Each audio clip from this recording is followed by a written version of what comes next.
मेरे सभी प्यारे श्रोतागण को जय श्री कृष्णा।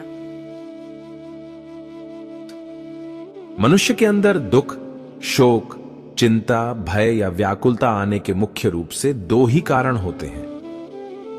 पहला, प्रिय या इच्छित वस्तु, परिस्थिति या व्यक्ति का वियोग हो जाना, और दूसरा, अप्रिय या अनिष्ट वस्तु, परिस्थिति का संयोग या प्राप्ति का हो जाना।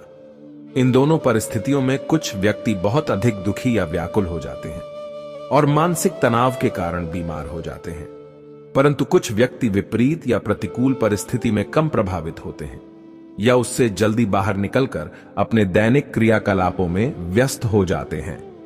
वे जानते हैं कि अनुकूल प्रतिकूल परिस्थितियां तो सभी के जीवन में आती जाती रहती हैं, हमेशा एक सी ही स्थिति नहीं रहती, क्योंकि प्रकृति में भी लगातार परिवर्तन होता रहता है। इन दोनों प्रकार के व्यक्तियों के अलावा कुछ लोग ऐसे भी होते हैं जो काल्पनिक स्थिति का विचार करते रहने के कारण भयभीत या व्याकुल रहते हैं।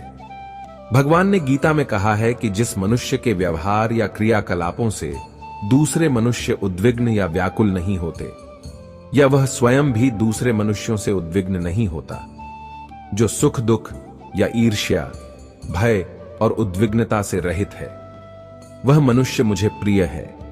इस श्लोक में भगवान ने 3 बार उद्वेग के विषय में कहा है। अन्य शास्त्रों में भी 3 प्रकार के ताप या दुख का जिक्र आता है। गीता में आता है, दुखों की प्राप्ति होने पर जिसके मन में उद्वेग नहीं होता, सुखों की प्राप्ति में जो सर्वथा इच्छा रहित है, जिसके राग, भय और क्रोध नष्ट हो गए हैं, ऐसा व्यक्ति स्थिर बुद्धि कहा जाता है। इसलिए स्थिर बुद्धि वाला मनुष्य उपरोक्त तीनों प्रकार की परिस्थिति आने पर भी बहुत व्याकुल नहीं होता, उसमें कोई बहुत बड़ी हलचल नहीं होती, वह शांत रहता है। तब वह अपना कार्य और भी विचारपूर्वक सावधानी के साथ करते हुए उस प्रतिकूल परिस्थिति से बहुत शीघ्र ही बाहर निकल जाता है। यदि हमें अपना कार्य पूरा करने के बाद इच्छानुसार परिणाम प्राप्त नहीं हुआ, तब हमें व्याकुल होने के स्थान पर उस पर भली भांति विचार करना चाहिए कि कहां पर हमसे कमी रह गई। उस पर ध्यान रखते हुए भविष्य में फिर प्रयास कर सकते हैं। इसी प्रकार हमारे प्रति दूसरों का व्यवहार या उनकी क्रियाओं पर हमारा वश नहीं है, तब हम उनसे अपने मन को क्यों व्याकुल करते हुए अपने स्वास्थ्य पर प्रतिकूल प्रभाव डालते हैं।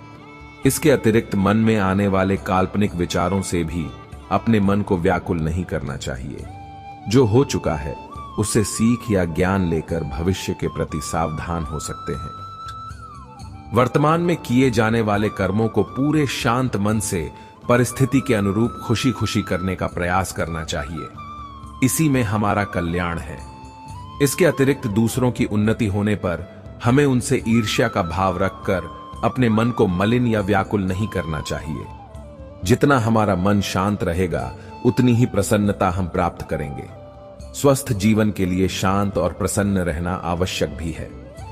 भगवद गीता में भगवान श्री कृष्ण कहते हैं, मन का बेचैन होना उसका स्वभाव है।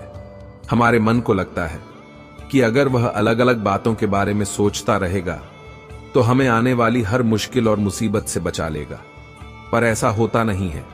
हम अपने जीवन का काफी अधिक समय सोच विचार करके परेशान होने में निकाल देते हैं। भगवान श्री कृष्ण कहते हैं कि मन का यह स्वभाव बदलना मुश्किल जरूर है, असंभव नहीं।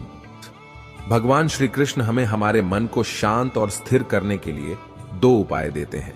पहला, ध्यान लगाना या मेडिटेट करना। दूसरा, वैराग्य भाव सीखना। अब ध्यान या मेडिटेशन शब्द सुनते ही आप में से कई लोग कहेंगे कि आप आंख बंद कर सांसें अंदर बाहर नहीं ले सकते। यहां हम सब गलती कर बैठते हैं। मेडिटेशन या ध्यान का मतलब सिर्फ आंख बंद कर बैठना नहीं होता।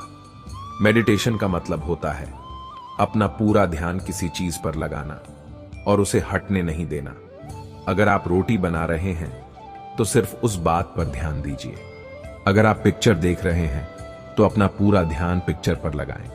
यह मत सोचिए कि पिक्चर देखकर आप अपना कितना वक्त बर्बाद कर रहे हैं। जब आप जीवन के हर छोटे बड़े काम को पूरे ध्यान से करते हैं तो आपका जीवन ही एक मेडिटेशन बन जाता है। ऐसे जीवन में शांति, स्थिरता, साहस और सफलता का होना अनिवार्य है। वैराग्य भाव दूसरा उपाय। वैराग्य का अर्थ यह नहीं कि आप सब कुछ छोड़कर जंगल में जाकर बैठ जाएं। वैराग्य का सच्चा अर्थ है कि आप जो काम कर रहे हैं उसका क्या नतीजा या रिजल्ट निकलेगा उसकी चिंता ना करें। जैसे अगर आपने कोई इंटरव्यू दिया, आप यह कर सकते हैं कि पूरे मन से तैयारी करें और अपना बेस्ट देकर आ जाएं। वह नौकरी मिलना या ना मिलना आपके हाथ में नहीं है। इस नतीजे के पीछे अलग अलग चीजें हैं जो आपके बिल्कुल कंट्रोल में नहीं। तो जिस चीज के बारे में आप कुछ कर नहीं सकते उसके बारे में चिंता भी ना करें। यही वैराग्य का सच्चा मतलब होता है और यही है भगवान श्री कृष्ण का दूसरा उपाय, मन को चिंता की लपटों से बचाने का। याद रखिए, आप पूरे के पूरे इंसान हैं, समझदारी, संयम और कुशलता से भरे इंसान।